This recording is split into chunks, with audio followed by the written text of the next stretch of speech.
Greetings loyal subscribers and honoured guests. I'm kicking off another brand new series this week with the first episode of Tales of Backloggia, the RPG quest. Since I played through and completed Fantasian on Apple Arcade, my love of RPGs, particularly traditional turn-based JRPGs, has been rejuvenated.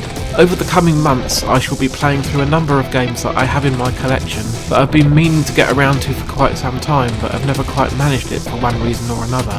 Pretty soon you can expect reviews of Radiator Stories for the PlayStation 2 and Tales of Xillia 2 for the PlayStation 3. Looking a bit further ahead, I'm going to be playing the Tokyo RPG Factory trilogy, which consists of I Am Setsuna, Lost Sphere and Oninaki, and after that, Atelier Ryza. Before all of that though, I'm going to start with a Western RPG series, one that I'm extremely familiar with. Mass Effect Legendary Edition was released on Friday, and I have managed to spend some time playing through the first title in the series. I think this will make the 6th time that I will have played through this trilogy.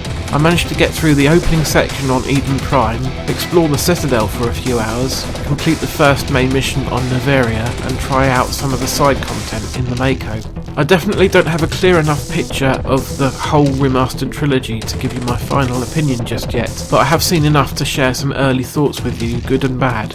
I was really interested to see exactly what they had done with this first game in the trilogy in particular, as aspects of its design always were a bit problematic ever since the game was released, and it rather sticks out as being inconsistent with the rest of the trilogy. Take the combat for example. Instead of being a pure action-based cover shooter like the second and third game would be, the original Mass Effect featured an awkward hybrid of third-person shooting with the hidden dice rolls of something like Knights of the Old Republic. You could be aiming point blank at an enemy, but if you hadn't put enough skill points into that particular type of weapon, such as sniper rifles, then you could still miss. It felt strange and frustrating.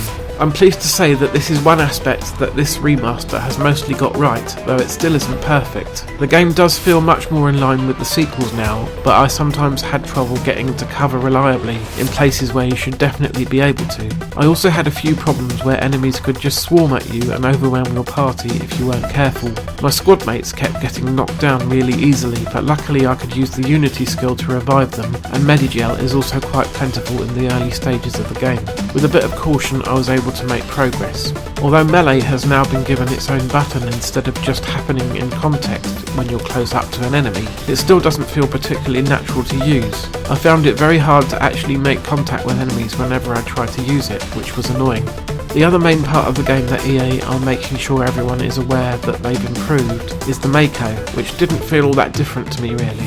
I guess it does handle a bit better and is less affected by gravity, but I never really had any problems with the old Mako personally. They definitely haven't fixed any of the side content, which still sadly feels lazily designed with cookie cutter base layouts and dull objectives on bland empty worlds. The main story missions are still as good as ever though. For the most part the game didn't feel as different as I hoped it would, and I don't think it really looks a great deal better than the old release of the game, at least not on the Xbox platforms. The Xbox One X could already boost the performance and the presentation somewhat, thanks to the excellent backwards compatibility. I hear it's a slightly different story on the PlayStation side of things though, because the trilogy on PS3 suffered from horrible frame rates at times, though I never played that version. PS4 or PS5 owners may notice more of an improvement overall though. I also encountered a number of bugs during my time with the game, such as Caden being completely missing during the cutscene where he almost touches the Prothean beacon on Eden Prime, and Tally jittering up and down distractingly during the conversation. I haven't encountered any crashes back to the dashboard or anything game breaking so far, knock on Space Hamster, but I have heard that plenty of people have. If you look at the reviews on the Xbox store, and you'll see loads of angry people who can't even launch the game. Hopefully it won't take too long before EA release a patch to address all of these issues. I am kind of enjoying my time with the remaster, although it's a bit too soon since my last playthrough of the series, which was in 2019. Having already sunk around 10 hours into it, I'm going to finish the first game at least, and then probably take a break to focus on games I haven't played already for a while. For now though, that brings my initial look at Mass Effect Legendary Edition to a close.